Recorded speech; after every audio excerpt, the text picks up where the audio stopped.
Hey Tech Bros, it's Shiipty, and welcome back to the channel for another part of my Sims 4 series, Growing with Amari. We have a jam-packed episode today, but I was supposed to put this up Friday, but I had some things going on with myself that I had to attend to, some medical issues, but I'm okay now, and so I wanted to hop in, record this episode for you guys, and get it up as soon as possible. Before I explain to you all what we're doing here with Kori and why she looks so sad, I did want to highlight comment of the day, and comment of the day comes from Lily. And Lily, I commented underneath your post, and I totally understand. I hate when I find a series that I'm really enjoying and I can't binge the series because there's only a few episodes up. But don't worry guys, we will be putting out 2 to 3 episodes a week for this series leading up to Growing Together's release date, because I am trying to have this LP where it needs to be when the pack comes out. And also thank you so much for subscribing and joining our Tech Vote family. I love having you guys here with me and experiencing these stories with me, and also giving me your input on what you think the characters are going through and just giving me ideas to toss around for the story. So thank you so much for joining our community and becoming a voice in it. And also thank you so much for telling me you love my storytelling. I really appreciate it. So as mentioned, we are here with Kori today. She is on a dock in Brindleton Bay. She's meeting up with Andre, but not for their usual fling meetup session or like venting flirty session. I don't really know what to call it. The last time that they met was actually the first time that they had a kiss, so they don't typically do this. But I'm gonna have her come down here. She's gonna greet Andre. He's been down here working on some homework for the students. As mentioned in the first episode, he and Kori are both teachers at the same school. They're co-workers, and that's kind of how things started between them. But I think that she'll probably just start this off by saying, hey, how's your day going? Let's ask him about his day. We'll just ask him how his day's been. You've been doing okay. I'm sorry I haven't really been talking to you, and he's just in his work. He thinks that this is just a normal casual meetup. He has no idea that Kori's trying to end things with him. But she's like, Andre, I need to talk to you about something serious, this relationship thing that we've been in. Do you think that you can stop grading homework for a second so we can talk?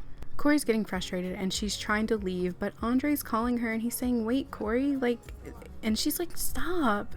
Andre, I called you here today because I can't do this anymore. I can't have an affair with you knowing that my husband's at home being faithful to me. We just can't see each other like this anymore, and I think that you should work on your marriage too. We're both making a mistake if we take this any further than what we've done. Andre doesn't want to cool things off with Kori, but he does want to apologize for making her uncomfortable. He's like, I'm sorry for trying to kiss you. I guess I just read the room wrong. We've been meeting up the past few times and we've been, just hanging out, being flirty with each other and talking, and so I just didn't know what you were trying to do today. Kori is finally getting the courage to tell Andre that this is going to stop today. We can just be friends. And Andre is like, you just want to cool us off just like this? He's like, do you understand how much I risked doing this with you? And I think that he's mad right now, guys, but honestly, I think that he'll appreciate Kori for this later. He's probably just in a really bad place with his wife as well, and maybe he had a weak point just like Kori did, but she's gonna say goodbye to him because she doesn't want to argue with him anymore, and she just sees this conversation not going anywhere. But I'm really glad that she kind of put a stop to it wasn't even a relationship, but the affair, the beginning stages of an affair that she was having with Andre, because now she can go home, she can confess to her husband, be 100% honest with him about everything that's happening, and just start fresh. But she's also really worried that things won't go well because she did kiss another man, and while it was just a kiss, some people aren't able to forget things like that and they have trouble moving past it. So we don't know if Michael's going to be able to forgive Kori for this, and Kori doesn't know that, but she's ready to be honest with her husband. This is the love of her life. Yeah, they've had bad times and she reached out and she vented to someone else. Should she have talked to her husband first? Yes. But should Michael have noticed the signs of his wife, being upset and being sad and being lonely? Yes. So both of them are at fault for the affair. Kori is just the one who put it in action. Kori just got home and her phone was ringing off the hook, and it was none other than her mother. Her mother was calling her to make sure that the party was still going on, and Kori, honestly, she forgot about it a little bit because Amari didn't really want to celebrate her graduation and her birthday party. She was telling her parents that she would rather much just not celebrate at all, but because these are huge milestones and our daughter is graduating with an advanced diploma, the parents really wanted to not pressure her, but just convince her to celebrate her achievements because she's worked so hard. Kori's mom was just video chatting with her and telling her, hey, I'm almost there. Me and your father, we just got off the train. We're super close and we'll be there soon. So Kori's gonna head on in and help decorate and get things set up. I think that we'll stop by and say hi to Amari. She's just sitting here in the living room. We can come over here and talk to her about her dreams, just small talk, ask her about her future plans, stuff like that. Amari did go ahead and age into a young adult, so she is currently a young adult. We are just having like the celebration portion for her birthday. She did have a small get together with her friends the other night, but that was about it. I can insert a picture here if you guys would like. And now we're just doing the whole shebang with like her grandparents and stuff, but that's about it. We're not inviting distant cousins or anything like that because Amari doesn't really want to be around a ton of people at the moment because of what's going on with her parents.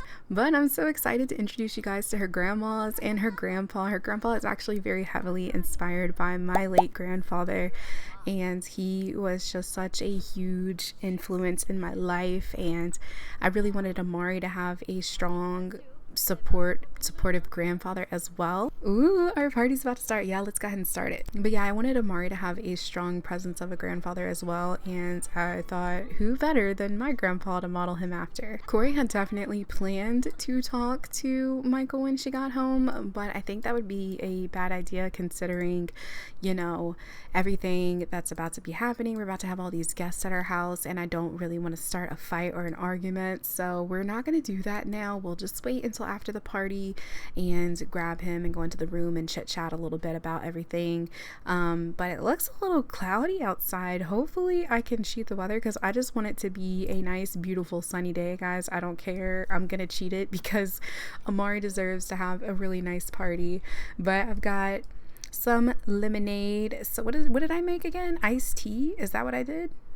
Yeah, iced tea. We got some iced tea. We got some hot dogs that our dad made on the grill. But Michael really knows what he's doing on the grill. He is an amazing cook. I think he reminds me a lot of my dad because my dad's cooking is just wonderful. But it looks like some of our party guests are starting to arrive. I'm so excited to introduce you guys to her grandmas because let me tell y'all, they are very interesting women. They have some similarities, but then they're also very, very different. But I think that you guys will like them a ton because of their personalities. We have first Amari's grandfather, Emmanuel.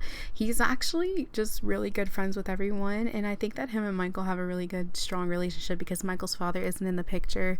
He never has been, but Michael really likes Emmanuel. They go fishing sometimes on the boats here on the dock when they come in town, and they just spend time together, watch the games, and they come over and they just chit chat and catch up and banter. Emmanuel is actually retired from the military, so he's kind of strict, but he's also really laid back. His wife was a stay-at-home mom. She took care of Kori all by herself. She was at all the Girl Scout meetings, the PTAs. She volunteered to help out with stuff all the time.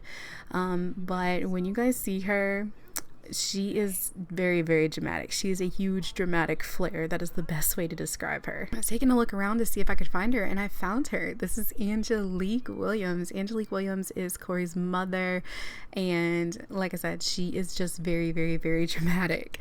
She kind of likes drama. She likes to stir the pot a little bit. She also gets a little jealous at times. She can act out from time to time, and she also, I don't know why she does this, but she loves to try and convince people that she's doing way better than she truly is, and I don't know what the reason is for that. Maybe you guys can shed some light on why she's like that, but she just likes to make people think that she has all this money and she's doing well. Look, she's even gonna tease her daughter.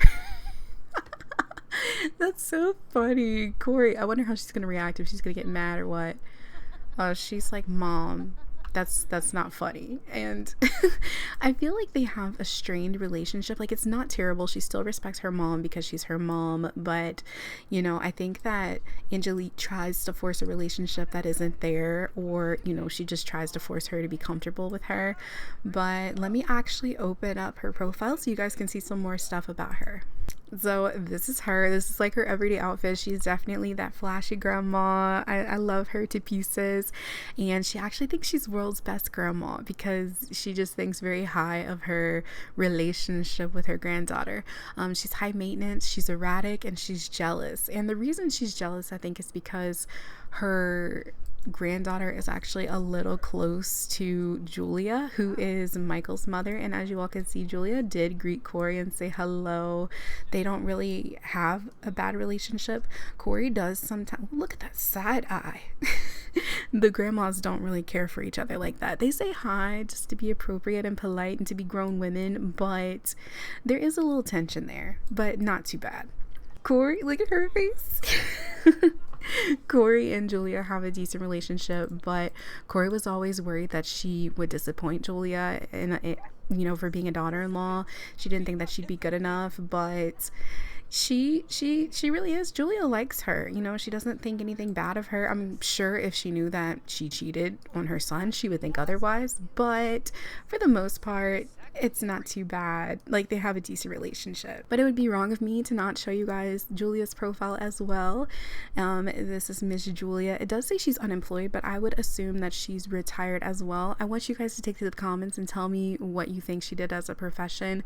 She was a single mother. Her ex-boyfriend, who is Michael's father, didn't really want Michael. It was an accident and he didn't plan on having children. And then when Michael popped up, he just basically was like, that's not my kid. I don't want anything to do with you. It's not my place to be here. Find the right father of your child, even though he was the right father of the child. But she's active. She loves to go to the gym. She's all about her fitness. She has a six-pack, guys. This is not your average grandma. She's also self-assured and she's family oriented. She really just wants her family to be happy, successful, and just do well for themselves. That's why I think Michael went all the way to law school, and he really tries hard to take passion into his job, but you know, at this point it's kind of forced a strain on his family in a way. But I think you all noticed it, but Amari's grandpa Emmanuel was talking to her about moving. He's like, honey, have you found anywhere you're going to be living? Like, going to be living in a dorm, going to be living in an apartment with some friends, by yourself? Like, what's the plan? And she's like, Grandpa, I really don't know. I haven't really figured that out yet. As you can see, like I said, everyone loves Emmanuel. He is just that peacekeeper. My grandpa was definitely the peacekeeper of our family. He could just sit down and everyone from each side could just talk to him about anything and just have a good time. But Amari is just chit-chatting with him, you know, just making small talk. But yeah, she doesn't really have an idea of where she's gonna go. She doesn't know if she's gonna get an apartment. Apartments are kind of expensive, and coming straight out of high school, I don't know if she could do that, especially balancing university and try to have a job. That's a lot of work. But he's like, honey, just, you know, focus on your studies right now. And Amari doesn't even truthfully know what she wants to do, guys. Like, she hasn't made that decision. Oh, Kaysen's here too. Kaysen's trying to meet the grandparents. But all of Amari's friends are young adults. Kaysen's a young adult now. Also Colin, and even her best friend Jada. Everyone's aged up to their appropriate age. So things are going to be happening very, very soon. I love how she's just having a good time. She didn't originally want this party, but I think she's really happy that she went through with it. Another thing too, I meant to show you guys, there's just so much going on. I am very distracted. Amari actually does not want a child right now, which is understandable. She just aged up. But this also ties into the fact that she has the single and loving it lifestyle. She doesn't really want to be in a relationship right now. You know, she likes to flirt, and I think she likes the idea of a relationship, but she just doesn't want to sit down and settle with anyone at the time, for the time being. But there's just a lot of stuff going on here at the table. I think that I'm going to have Amari step inside really quickly. We're going to use the bathroom and maybe come back out and check on everyone and see how they're doing. But Amari's going to step away for a second just to gather her thoughts. It looks like her mom is just roaming around the house and trying to stay busy, probably because her mind is going a mile a minute and she just wants to talk to her husband, and she's super anxious about this conversation. And I just picture her not being able to sit down or be still at all. So maybe that's why she's just roaming around and she's not really with the party right now. Michael is still in the kitchen. kitchen cooking away. Honey, I think you've made enough food. He has made meatball tamale bites. I told you guys he loves these. He also made some fried chicken sliders. Michael, you can stop cooking. He's like, I just want my baby girl to have the best party. Oh, she's like, oh, so you're going to Salvatorada. He's like, yeah, I'm going there for architectural design. I'm trying to be an architect, want to make the best houses. I like how her grandma is just out here talking to what would have been her potential boyfriend at one point.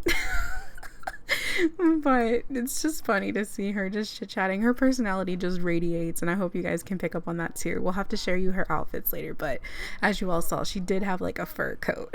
The party has been over for a little while now, but Amari is here with her grandmother in the living room.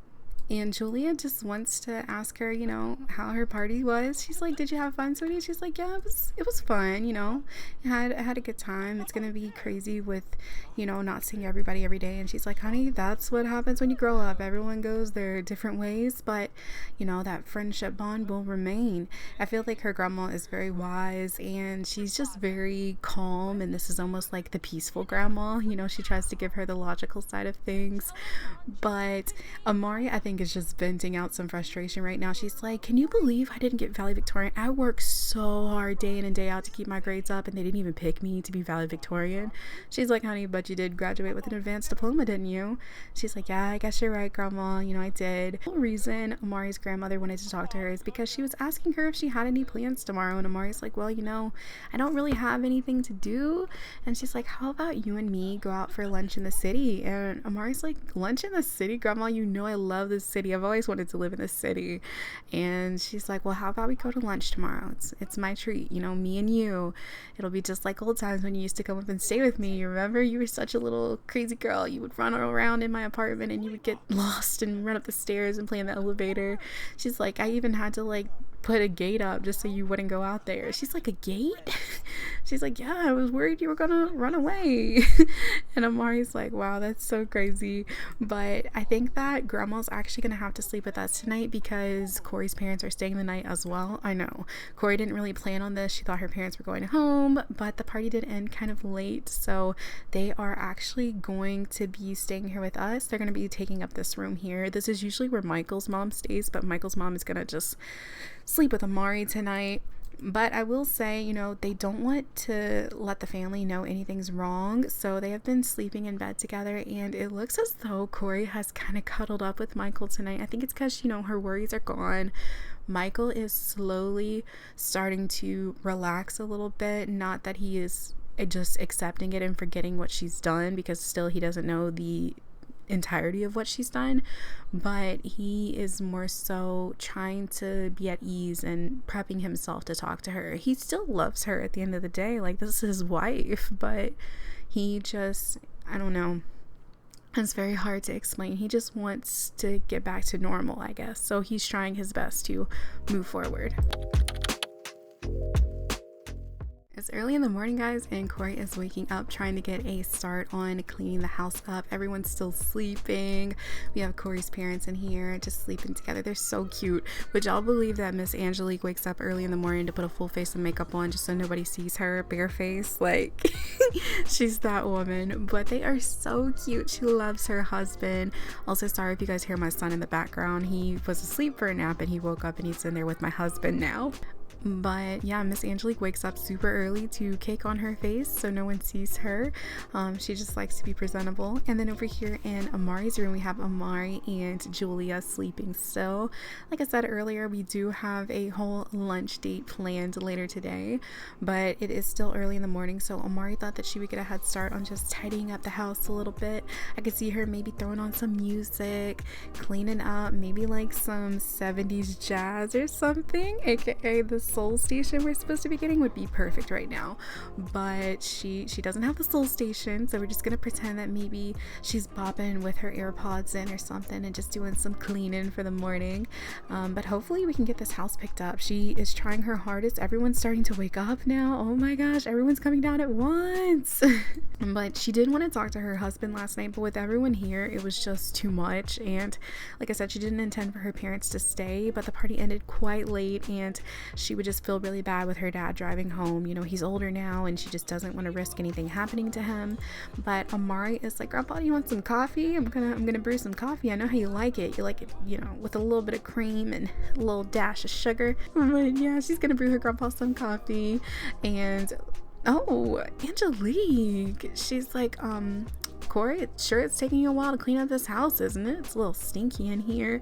Angelique is definitely a traditional gal. She believes that, you know, wife should stay home, clean, all that stuff, and that's just her way of life. When as, you know, Julia is completely opposite. She's like, I'm a woman, but I'm going out and I'm getting my bag. You know, the husband can stay at home and clean if he wants, whatever. But, you know, they just have different mannerisms. I'm actually going to have Julia get in here and do her morning routine, you know, take a shower, brush her teeth, everything like that. It looks like Angelique was coming in here to chit chat with her. Oh, she has to use the laptop. No, I thought she was going to talk to Julia. But yeah, she was kind of being critical of Kori's cleaning. She's like, you can move a little faster, Kori. It's a little stinky in here. So with that, Kori is a little sad. As you all can see, she got a little sad moodlet, but she is going to try her best to clean things up. And with Michael too, guys, he's just got this stupid Sims moodlet. But other than that, you know, he's actually wounded by Kori. He's still sad about the situation. Makes sense, you know. I could see him being sad for a while, so that's probably what that is. Even though they cuddled last night and he's trying his best to like forget, it's still hard. I'm gonna help them out a little bit just because it's so messy in here and I just couldn't see them having their house like this, so I'm gonna have him cook, clean up a little bit. Sorry. But Grandpa's coffee is done, so have him come in here and grab him a cup of coffee. I feel like he's gonna ask Michael what's wrong, be like, what's wrong, bud? Why you look so mopey? Discuss sad mood. He just wants to check on him and see if he's okay. This is man right here. He loves Michael. Like I said, they go on little fishing trips, they get on the boat together, you know. But yeah, he's gonna discuss his sad mood. He's like, you look a little down in the dumps, bud. You okay? And Michael's gonna lie, you know, he doesn't want to throw his wife's business under the bus or anything like that, so just ignore him crying. But he's like, oh, you know, I'm just stressed about work, you know, being a lawyer is tough. It's just so much stuff all the time. I feel like I'm constantly working. And I feel like Emmanuel's like, oh, I totally get that. You know, when I was in the military, I was gone constantly. And I feel like this is something that they can bond over because Emmanuel really wasn't there when his wife needed him sometimes. You know, she was by herself. Never did she cheat on him, but, you know, he can kind of sympathize with him. And Michael's like, well, what did you do to keep your relationship so good? I feel like he's gonna be like, son, you know how my wife Angelique can be. She is a wild card. You know, she's kind of needy and she does push my buttons from time to time, but I love that woman. The way you keep a marriage together is you just keep communicating with one another. You gotta keep her in the loop and just be open with each other. And Michael's like, yeah, you're right. You know, maybe I should communicate a little bit more. And I feel like Emmanuel kind of heard that. You know, he was like, are they having troubles? Because he did say, maybe I need to communicate more. So Emmanuel's not going to push anymore. He doesn't want to make Michael uncomfortable or anything like that, but he can tell that something is going on. You know, his daughter's been a little sad and Michael's been sad this morning, so maybe he's just gonna leave him be. But we're gonna send Michael upstairs to get his shower routine done. You know, everybody's getting ready this morning and getting situated. The girls are about to go out for their breakfast trip. Oh my gosh, Amari, you still have not taken a shower? Are you serious? We have to leave soon. We have lunch dates. Julie is coming down the stairs, but she did yell at Amari before she came down here to try and be quick with the shower because they have plans in the city to go to the restaurant. And of course, Miss Angelique overheard that, so she's gonna be like, you're going to the city? These women may not have like the best relationship, but you know, they talk, they keep it casual. So you're going to the city for lunch? Do you mind if I tag along? You know, I feel like she would prompt her with that, like, can I come with you guys? And of course, you know, Julie is a little bit more, I'd say, mature, or I don't even know, approachable than Angelique typically would be. So Julia's like, yeah, you can come. You know, it's just a grandma date with the granddaughter, so I don't mind if you come. You know, you're her other grandma, so it would be fun. Why don't you hurry up and get dressed? Looks like Amari's ready to go. Oh my gosh, Amari, are you sick? Oh, we need to get her some medicine pronto. I went ahead and got a bunch of medicine too because I have a feeling everybody's going to end up sick in this household. I just want to be prepared. But Amari's like, I'm feeling better. Angelique is on her way to get ready as well since she's going to be going with them. I think she's just coming up here to say goodbye to her husband. She's like, I'm going to go out with the girls, honey. Going to go get lunch in the city. And he's like, all right, sweetie, I hope you have fun. You know, they love each other so much. She's going to caress his cheek and maybe even give him a little kiss on the cheek. She's like, you were just so cute. They do really have a really good relationship. Angelique might be a little problematic, but other than that, they're a pretty solid couple. But he told her, he said, have fun, sweetie, just make sure you don't spend too much money, okay? Because she loves shopping and spending money. But she is all dressed and ready to go. So I think the girls are going to hop in the car and head on over to the city and get them some lunch. Y'all, Amari's grandma was not playing about this restaurant. It was really nice. She was talking about it on the way here and just bragging about how beautiful the view was. And it is stunning. We are literally basically at the top of San Myshuno. I mean, this isn't the highest building, but it's pretty high up, and the ladies are here. It's kind of like a casual place, but it's really nice. We're placing our order. Amari didn't really know what to get. This place is a little too fancy for her, so she just kind of got a shrimp appetizer. I think it was like a shrimp cocktail or something. And her grandma was teasing her. She's like, honey, we're in the city. These people eating fancy. Gotta eat something good. Her grandma, though, on the other hand, she got her some tiger shrimp dewdrop broth, and I believe Angelique got some beet noodles. But yeah, they're just chit-chatting, having some lunch. Now, the sole purpose that Julia brought her granddaughter out here is because she has a surprise for her. So I think that she has kind of waited long enough. She's gonna wait for the conversation between Angelique and her granddaughter to be done, and then I think that we are just gonna start off by again asking about Day. That's just usually the easiest way to start the conversation, and I think that she might even back in my day, yeah.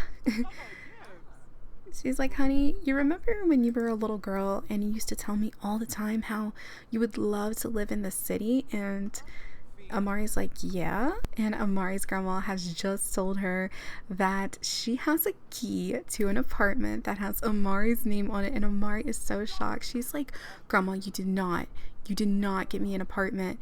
And she's like, I did. I paid the rent for a whole year, so that gives you time, you know, get yourself situated and figure things out. And then Angelique is like, well, you're gonna have to decorate the apartment, aren't you? Now, these two did not work together. I think Angelique just wants to make sure she has a say and is also involved in this. So Angelique was like, you can use my card and you can order you some furniture. I'll help you furnish the place. And she helped you buy the place.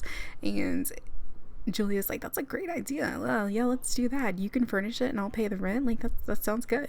And Amari, of course, is so thankful for her grandmothers, and I think she would probably think that they did this together, but they really didn't. It was just separate planning. But we should probably give them a hug because that is a very generous gift and a deep personal conversation. Thank you guys so much for helping me with this, and our food just got here too. Oh, Angelique, honey, she said, oh, I needed my cup of wine. Finally, Amari is able to give her grandmothers a hug and just say thank you. She's so grateful. She cannot believe she's going to be able to live in the city. This has always been Amari's dream, to come out here and live here. As I mentioned earlier, Amari used to come to her grandma's apartment here in the city, and she had so much fun. Her grandma's lived here for years, and I think that she's in like the next building over from her grandmother. You know, she wanted to be able to watch her and make sure she's okay. And her grandma just asked her, how about we go look at the place after this? You know, it's empty, but we can go check it out together. So they're probably gonna go check it out. Now, I'm not gonna show you guys because we fully furnished this on stream, so it has all of her decoration and everything like that in there, and I want that to be a surprise for the next episode. So they're gonna do that on their own, and then we're gonna head over to Michael and Kori and see how their relationship is going with their conversation that Kori's planning to have. But we're just gonna enjoy our lunch. This is a late lunch. We were here for a while. It's 5:30 now, so I guess our dinner with our grandmas.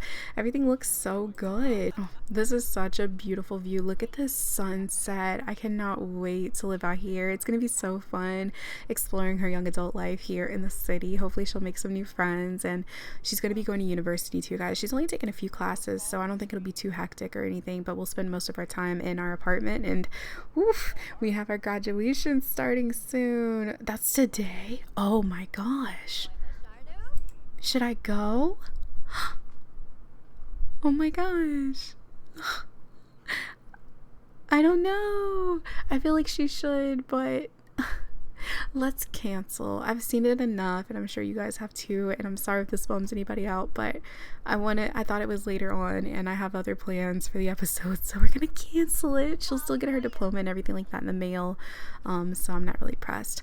But Amari, make sure you eat your shrimp cocktail, please. And Julia was going to cover the bill for the table, so we don't have to worry about anything. It's $71. Oh my gosh. Thank you, Julia, for dinner. I appreciate it. Looks like these two ladies are actually getting along. I think it's because their granddaughter's here. They want to keep a good little energy going. But she barely touched her tiger shrimp dewdrop broth. Maybe Angelique really doesn't like the fancy stuff. She thought she did, but she just drank her wine. But we're gonna go ahead and pay for our bill. Everything was great, really loved it. And yeah, she's like, so can I go with y'all to go check out the apartment? And Julia's like, yeah, sure. She's like, I need to know what it looks like so I know what to buy for it. So I'm gonna let them. Oh, see, grandma's getting sick. That's why I bought all this extra medicine. I'll give you some, grandma, don't worry. But yeah, I'm gonna let them go look at the apartment, and we're gonna head on back and check on Michael and everyone. We're back at home with Kori and Michael, and she is feeling a little bit better. She's nervous, and Michael's actually still sad, but he's trying to fake his smile for the situation because he has a feeling his wife is about to confess to him that she's been having an affair, because he knows. She called him and she said, hey, can you come upstairs? Like, we need to talk. I want to talk to you about something. And since he already knows about the whole kiss affair thing, I think he has an idea. But we're actually going to go to relationships, family, and pregnancy from our mod and go to cheating and fidelity, and we are going to confess to having kissed another. I am so scared for Kori because she's like explaining everything and telling him, you know, I was lonely and I'm sorry, I shouldn't have leaned on someone, even if it was just a kiss, you know, I know it was a mistake. And Michael's like, I can't believe you're finally telling me. I've known for so long now, and I'm shocked that you waited this long to tell me. And Kori's like, I'm sorry, Michael, every time I tried to tell you, it was the wrong time. And Michael's so upset, and he just feels so bad, and Kori, she feels terrible. I mean, she's smiling right now, but please ignore that because that's just the Sims being the Sims. But deeply, she probably does feel really bad. And Michael's like, so what do you want to do? Like, do you even want to be together anymore? Are you still seeing him? Like, Michael wants to know everything. So within the cheating and fidelity tab, we can actually ask some more questions. We can ask if more than flirting happened, confront about flirting with others, we can threaten to break up, or refuse to forgive for flirting. So I'm actually gonna have Michael ask if more than flirting happened, like did anything else happen besides kissing? And I also cheated their relationship because it said they despised each other, but I feel like it was just a kiss, and I don't think that Michael would despise her over that. He would be upset and it would affect their relationship, but deep down he still loves his wife, and so he would not despise her for that. But he is gonna ask her, did anything else happen? And I need to know for my sanity. And she's like, no honey, I actually called off everything today. I met up with him and I'm not gonna be seeing him anymore. So guys, I am gonna end this part right here. I want you guys to let me know, do you think that these two should try to fix their relationship between each other by themselves, or do you think that they should go to counseling and maybe talk to someone in regards to their relationship? Let me know what you guys think is probably the best decision. We can also do both and, you know, see how that goes. But I am gonna wrap up this episode right here. Next video that you guys will see will actually be a makeover for Amari's young adulthood, and then the video that comes after that, the next episode, is going to be Amari living in the city and getting acquainted and getting ready for university classes. So yeah, I hope you guys enjoyed it. If you did, leave a like, comment down below. Don't forget to subscribe to become a tugboat. I love you guys, and I will talk to you all very, very soon. Bye everyone. Just tell me again and